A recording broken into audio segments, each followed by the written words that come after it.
Okay, this will be a brief walkthrough for number 31, which we do have the different solutions up for you in Blackboard. But if we first look at our translation document, so let me see if I can make it full screen. Oops.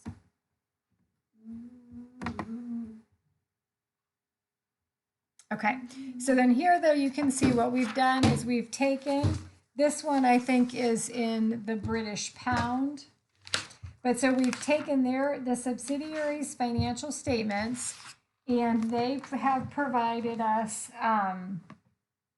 the beginning of the year rate, the end of the year rate, the average rate, the dividend rate. So as we look through what we're translating, we always translate our income statement at the average rate, so that's $1.95. The beginning of the year retained earnings is always going to be given to us. We don't have to compute that. Our net income rolls from what we translated above, so that 573,300 comes down. The dividends will always be at the dividend rate, which in this case is the $1.98. And then this will be our ending of the year retained earnings, which again, think about how our balance sheet works. That rolls down into our balance sheet, so that goes down below. Then when we come to our balance sheet, really the majority of it is going to be translated at the end of the year rate, so that's $2, except for the common stock and the paid-in capital. Those will always be translated at the historical rate, whatever it was when those were issued, and the problem will give us that. So the historical rate is the $1.70. But then obviously as we look at this, since our retained earnings rolls from above, and our retained earnings is made up partly of our net income, which rolled from our income statement, there's no way, and then plus we translated out our common stock and our paid-in capital at a different rate, there's no way that our balance sheet is actually going to balance. So we're going to have what we call this plug number that makes our assets equal our liabilities and our owner's equity, and that is going to be called the cumulative translation adjustment. So this becomes the ending value of our cumulative translation adjustment, and the problem will give us a beginning value, and then we'll be able to figure out how much is attributable to the current year. Our statement of cash flows, you won't have to do this on the test, but in your Excel homework you do.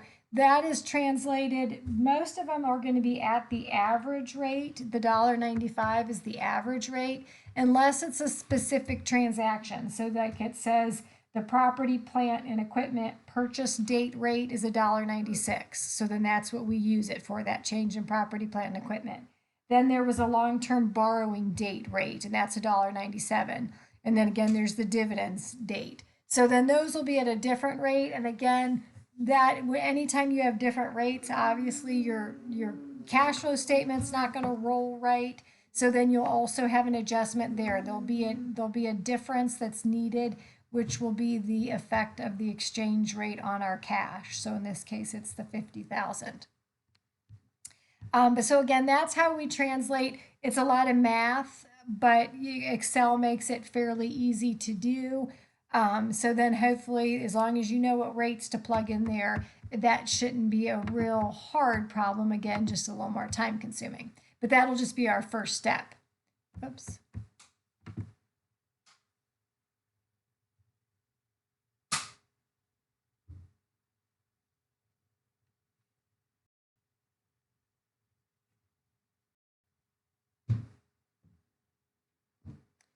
Okay.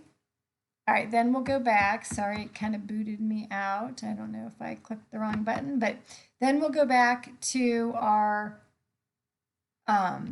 consolidation entries, our consolidation side of this. Okay, so back into chapter 8.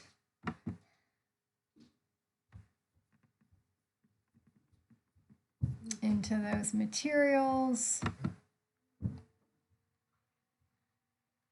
Okay, then we'll go down and we've got number 31, we've got our consolidating entries.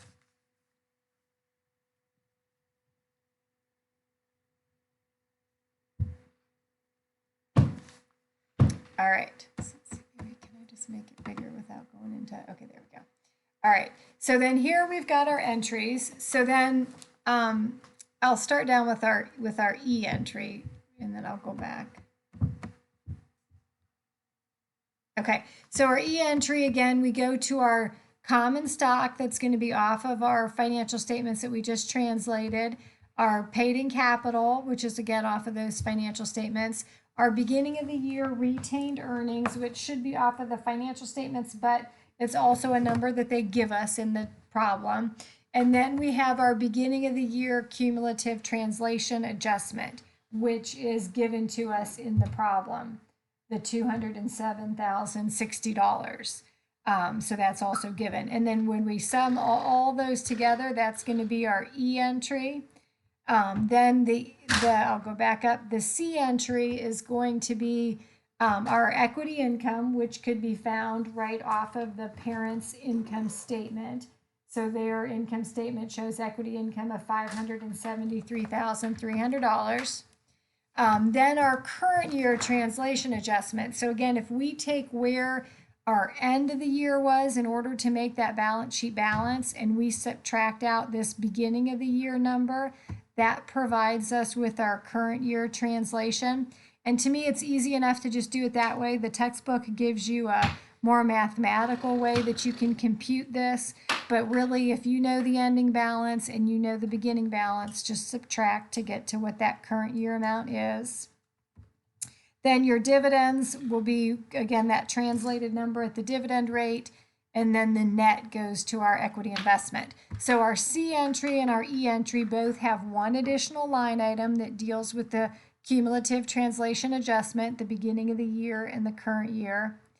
Then our acquisition accounting premium asset in this particular, in number 31, it is land. So land is a little bit easier because you don't have to worry about the depreciation. So then land, all you're going to look at it is to say, okay, it told us in the problem that our beginning of the year balance was, well, I guess it doesn't change. So the balance of the land is 200,000 British pounds. So our beginning of the year translation adjustment is at $1.90. So we take the $1.90 times the 200,000 British pounds, and we get this $380,000. Now then when we come down to our D entry, it's going to be our difference between because there's no amortization or depreciation of land. All this is the difference between our beginning of the year value of the land translated and our end of the year value of the land translated. So the 200,000, if we multiply that times our end of the year rate, which is $2, that gives us $400,000. And then this is the difference. So our beginning of the year value is 380,000. Our end of the year value is 400,000. We have to book the difference of $20,000, and that would be a translation gain. So, but again, the gain gets hung up in the equity investment. So then that's why we're crediting the equity investment and we're debiting our property, plant, and equipment. So it's really kind of the flip-flop, which is why I have this extra thing in there. So then just make sure you're always looking at that acquisition accounting premium balance to say what was my beginning of the year balance to my end of the year balance. And really what changes in there in this one is only the translation adjustment. So that entire amount becomes either a gain or a loss depending on which way it goes. But in this case, since the value of the land goes up, it's a gain.